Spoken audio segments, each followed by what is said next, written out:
Umeguza wa Munyoro. Sema na wa Munyoro, hiyo ndio mambo ambayo sasa tunataka kuuliza. Hapo sasa ndo umeguza mulima.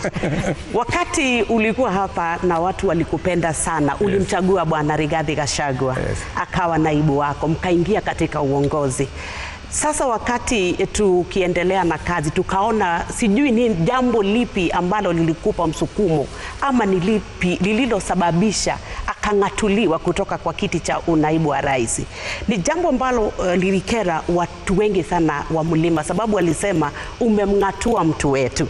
Na hata ukawaletea bwana profesa na wakasema sisi mtu wetu alikuwa Rigathi. Ni jambo lipi ambalo lilisukuma kabisa Rigathi akang'atuliwa kutoka kitini cha unaibu? Hiyo ni swali ambayo itajibiwa na watu wengi, kwa sababu wenye kumtoa Rigathi ofisini, mimi hakuna mahali nimeweka sahihi atolewe. Sheria ilifuatwa, lakini wacha nikujibu. wenye kumtoa wakamtoa, si ndio? Lakini nataka nikurudishe nyuma kidogo. Kabisa. Mimi ndio nimenominate Rigathi Gachagua. Si ndio? Hakupigiwa kura ati ndio mimi nimnominate. I nominated him. Kwa sababu katiba ya Kenya sehemu ya 148 inasema rais ndiye ana nominate. Si ndio? Mimi ndio nimemnominate. Na nimemnominate kwa kura yangu moja. Si ndio? Na mimi nataka nikueleze. Hata wakati mimi nimemnominate Bwana Gachagua, niliuliza, kwa sababu nilikuwa na wabunge wengi, viongozi wa kutoka Mlimani. Tuliketi chini na wao. Nikawaambia, jameni, mimi nimefanya kazi na Mheshimiwa Uhuru Kenyatta miaka 10. Nimefanya kazi kabla ya hiyo. Nimekuwa rafiki ya watu wa Mlimani. Na wameniamini, wanataka kunipatia kura zao. Nataka nyinyi kama viongozi wa kutoka Mlimani, wa bunge wa sasa, munisaidie mmoja wenu ama mmoja wa viongozi wa kutoka Mlima awe naibu wangu wakati tunaenda kwa uchaguzi. Nasikia Nyokabi? Nasikia.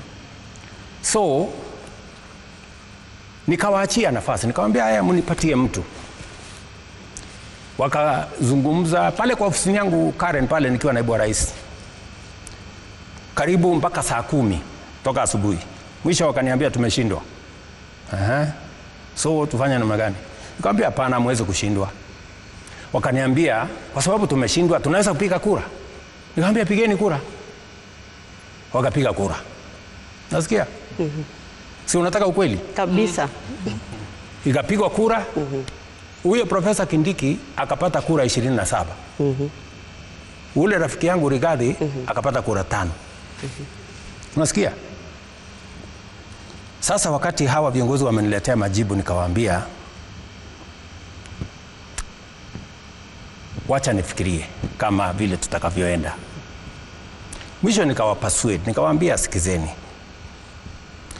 mimi nalaumiwa Mlimani kwamba mimi nimeshikana na viongozi wachanga, viongozi vijana. Sijui Ndindi Nyoro, sijui Kimani Ichung'wah, sijui nani, hawa vijana wadogo wadogo. Na hata huyo profesa ako katika kiwango hiyo. Kawaambia ili tusionekane kwa watu wa Mlima, pengine nimechukua vijana, wacha nichukue huyu mzee karibu wa rika yangu, pengine mzee kidogo kuniliko, shingo upande. Wakaniambia wewe ndio kuamua. Sawa. Mimi nikaamua, tukaenda pamoja na ndugu yangu Rigathi. Hiyo ilikuwa ni miezi 3 kabla ya uchaguzi. Si ndivyo?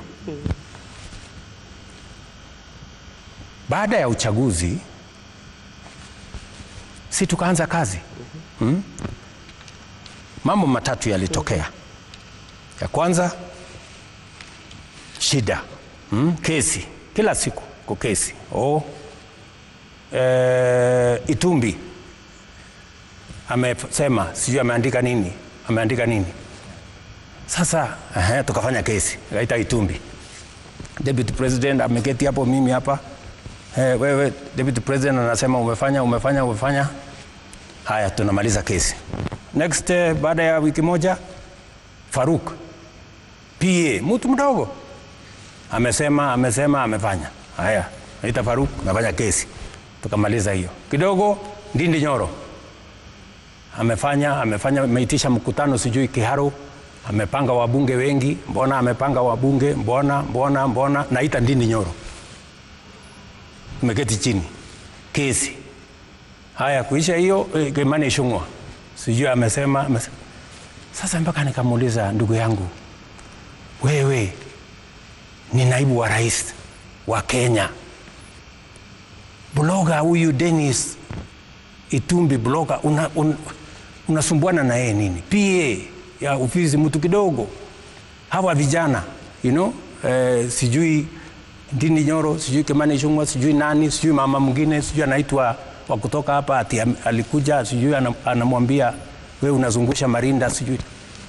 Sasa nikamwambia hivi tena kidogo ni nini? Just wait. Si umeniuliza swali kabisa. So nikamwambia tafadhali tufanye kazi ya Wakenya, tuache hii makesi kidogo. Ndio hiyo yeye ameanza vita na wabunge. Hawa wabunge wenye kumuondoa bunge, vita na wabunge. Nyinyi wabunge, kabla ya Disemba msiponipigia magoti mtaenda nyumbani. Wabunge ndio hawa. Wabunge ni wanasiasa. Sasa wabunge wakasema Disemba tutaenda nyumbani tusipokupigia magoti.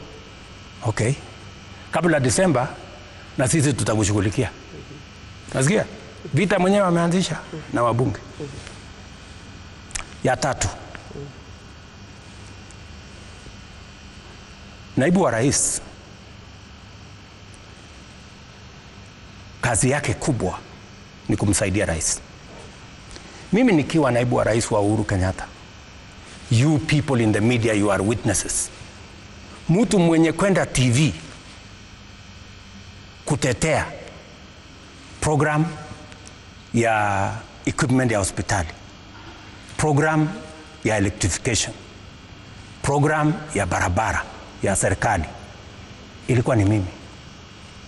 I went to more TV stations many more times than even the president himself, kwa sababu ni kazi ya naibu wa rais kuprofile kazi ya serikali. Na wauliza nyinyi, KTN, Citizen, NTV, mulimuona Rigathi ameenda kuongea barabara siku moja, sitima siku moja, program ya UHC one day? What? For 2 years he never stepped in any station kusema program ya, wacha hata station, hata in public kuongea mambo ya serikali. Sawa, mimi nikamueleza, my brother, manifesto tumeandika housing, manifesto tumeandika universal health coverage, manifesto tumeandika tutasort out mambo ya walimu, manifesto tumeandika, na manifesto si gazeti. Mheshimiwa Rais, just wait, manifesto si gazeti. Nikamwambia, we made a commitment to the people of Kenya on housing, on universal health coverage, on making sure that we have a proper CBC model. Sasa kama huwezi kutetea, kama huwezi, na wewe nimekupatia mamlaka, hakuna kitu tumepitisha kwa cabinet ambayo haijaenda kwa ofisi ya deputy president kama chairman wa committee za cabinet. How are we going to run this government? Wacha nimalizie. So I just want you to understand, because ni vizuri watu wa Kenya wanielewe. So wabunge wakaanza vita kwa sababu wameambiwa wasipopiga magoti, nasikia, wataenda nyumbani. So ikafika mahali hapo, sasa nikaelezana na huyu bwana, sasa my friend, please punguza vita na hawa watu wote. Sasa ikanifikia mimi mimi sasa, unajua mimi naweza kukufanya one term president usipofanya hii, usipofanya hii, usipofanya hii, nahitaji bilioni 10. Wewe unajua bilioni 10 Bwana Waweru? Labda zilikuwa za nini rais? Bilioni 10 ndio niende niongee na watu ya Mlimani, you know, ni kupangie siasa, sijui nifanye nini. Mimi nikaona hapa nikamwambia I will not do it. Wacha nimalize. So nikamwambia hii haiwezekani. Na kama ni kuwa one term ni sawa. Hakuna problem.